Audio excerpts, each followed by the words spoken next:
आज हमारी टीम सामोद गांव में पहुंची है, जहां सामोद की पहाड़ियों पर विराजमान बालाजी महाराज के मंदिर परिसर में हम मौजूद हैं और हजारों नहीं, लाखों नहीं, करोड़ों लोगों की आस्थाओं का केंद्र इस मंदिर को माना जाता है। मंदिर का जो इतिहास है उन सभी बातों को लेकर यहाँ के जो महंत है, मंदिर के महंत हैं, उनसे भी हम बातचीत करेंगे।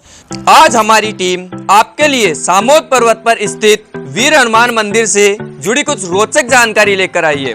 आपको बता दें कि 600 वर्ष पुराना यह भव्य वीर हनुमान मंदिर सामोद पर्वत नांगल भरडा ग्राम पंचायत में अरावली पर्वत पर स्थित है, जो राजस्थान राज्य के जयपुर जिले से करीब 45 किलोमीटर की दूरी पर स्थित है। इस मंदिर में ऐसा चमत्कार है कि लगभग 1000 से भी ज्यादा सीढ़ियां चढ़कर विकलांग व्यक्ति और वृद्ध व्यक्ति मंदिर में दर्शन को जाते हैं। और कहा जाता है कि किसान भी अपने खेत के कुएं में पानी की मन्नत मांगते हैं और मन्नत पूरी होने पर चूरमा, दाल और बाटी की स्वामनी करते हैं। इसलिए कहीं न कहीं इस मंदिर को चमत्कारी मंदिर भी कहा जाता है। इस मंदिर के महंत श्री अवध बिहारी दास देवाचार्य जी को जगत गुरु की उपाधि से विभूषित किया गया है। इस मंदिर परिसर में विकलांग और बुजुर्ग व्यक्तियों के लिए रोपवे की व्यवस्था है, जो तकनीकी समस्या से बंद पड़ा है। मंदिर में दर्शन को जाने वाले सभी भक्त बालाजी महाराज की सेना वानरों के लिए फल फूल लाते हैं। साथ ही मंदिर परिसर में प्रसाद की दुकानें भी स्थित है। इसके साथ ही आने वाले श्रद्धालुओं के वाहनों की पार्किंग सुविधा भी उपलब्ध है। सुरक्षा की दृष्टि से पुलिस चौकी भी यहाँ स्थित है। ऐसी और भी जानकारी है जिसको हम रिपोर्ट के माध्यम से दिखाएंगे। देखिए पूरी रिपोर्ट। मंदिर परिसर में हम पहुंच चुके हैं, लेकिन किसी निजी कारण की वजह से जो मंदिर के जो महंत है वो कहीं बाहर, स्थान से बाहर गए हुए हैं। इसलिए हमें जानकारी के लिए जो यहाँ पर जो महंत जी के नीचे काम करते हैं उनसे हम बातचीत करेंगे। तो आइए उनसे बातचीत कर लेते हैं। जी, क्या नाम है आपका? मेरा नाम कैलाश सिंह नाथावत है और मैं ग्राम नांगल भरडा का रहने वाला हूँ और यहाँ स्वयं सेवक हूँ। जी, आप यहाँ पे स्वयं सेवक है, तो मंदिर में कहीं ना कहीं हजारों नहीं, लाखों नहीं, करोड़ों लोगों की आस्थाओं का केंद्र माना जाता है। बिल्कुल साहब, पूरे हिंदुस्तान में इस मंदिर की आस्था का केंद्र है। ये कहीं ना कहीं विदेश से भी हम सुनते हैं कि विदेश से भी आते हैं, यहाँ पर यात्री आते हैं और जो मनोकामना पूरी होती है उसका जहाज जड़ोला चढ़ाना और करना, ये सारी व्यवस्था है। स्वामनी भी बहुत होती है जहाँ मतलब दाल बाटी चूरमे की स्वामनियाँ भी नीचे बहुत है, व्यवस्थाएं खूब है। ये कोई चमत्कार है क्या? कहीं ना कहीं यहाँ के जो पानी है उसमें ये सा स्वाद है कि जी, यहाँ क्या है, पहले तो पालरा पानी होता था, है ना, इसलिए उसका स्वाद जो है ना वो आज तक भी चल रहा है।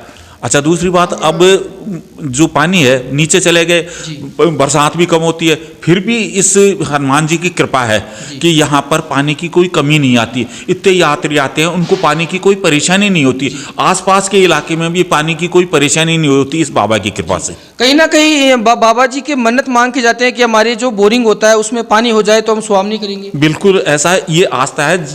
आदमी जो कृषक किसान सोचते हैं ना कि मुझे पानी करवाना है, तो वो उससे पहले नारियल लेके यहाँ आता है, हाथ जोड़ता है और बालाजी की कृपा से उसके पानी हो जाता है। पानी होने के बाद में वो यहाँ स्वामनी करते हैं और ब्राह्मणों को भी जिमाते हैं, अपने रिश्तेदारों को भी जिमाते हैं। कहीं ना कहीं इस मंदिर के बारे में तो कुछ जानकारी हमें चाहिए, रहस्य वो बताइए। हमारे दर्शक भी कहीं ना कहीं इस मंदिर के बारे में जो रहस्य है मंदिर का वो आप बताइए।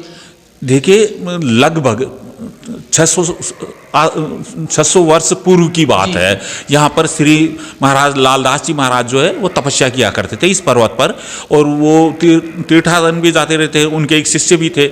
उस समय उनकी तपस्या के अंदर ही एक बार श्री हनुमान जी ने उनको दृष्टांत दिया कि मैं यहाँ प्रकट हो रहा हूँ, है ना। तत्काल ऐसा हुआ कि जब ये जो अभी मूर्ति है ना, ये स्वयं जमीन से निकली हुई शिला है ना, तो उसको जब ये निकलने लगी तो आसपास जो ग्वाल बाल थे, जनता जनार्दन थी, वो लोग मतलब डर रहे थे कि भाई ये क्या हुआ है। लेकिन उन्होंने, महाराज ने कहा कि डरने की बात नहीं है, आप रुको, है ना।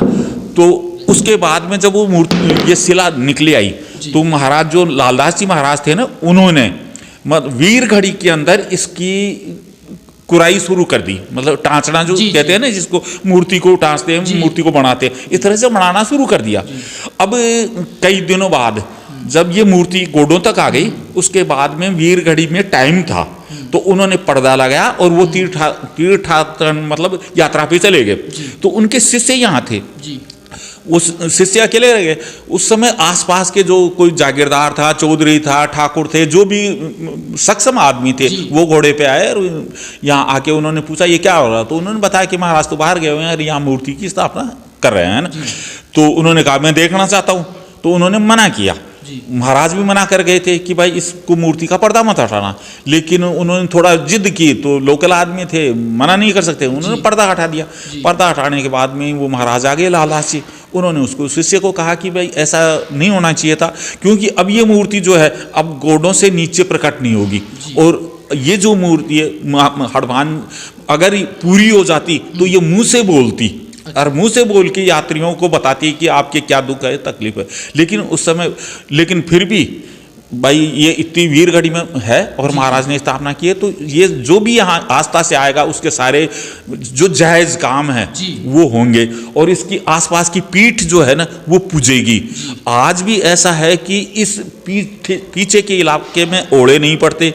ये जो आसपास के गांव है, अगर वहाँ बारिश नहीं होती तो वो लोग आवाज़ दिलवाते हैं कि भाई मंगलवार को हनुमान जी के भोग लगाओ, तो भोग लगाते हैं तो बारिश आती है। ये चमत्कार देखने हैं जी। हाँ, दिखता है। तो कहीं ना कहीं यहाँ बुजुर्ग लोग भी आते हैं, विकलांग भी आते हैं। सरकार द्वारा ये रोपवे लगाया गया, अभी इसको चालू नहीं किया जा रहा है, क्या कारण है? नहीं, ऐसा है, देखो क्या है कि ये जो रोपवे का जो पिलर्स है ना, वो ये प्रशासन बताता है कि एक खंभा फॉरेस्ट में आ गया, अच्छा है ना, इसलिए तकनीकी कारणों से इसका कोई राजनीति नहीं है, तकनीकी कारणों से इसका रुकाव हो गया। अब ये चल रहा है प्रक्रिया कि ये फॉरेस्ट में जब कन्वर्ट हो जाएगी ये मंदिर, कहीं ना कहीं एनओसी ले लेंगे तो उस हिसाब से मतलब उसका चार्जेज होगा या जमीन देते हैं फॉरेस्ट में, एक प्रक्रिया होती है, उस प्रक्रिया के तहत वो हो जाएगा तो हो जाएगा, इसमें कोई राजनीति नहीं है। मैं दिलीप शर्मा, कैमरामैन गौतम भारद्वाज के साथ, सामोद, जयपुर।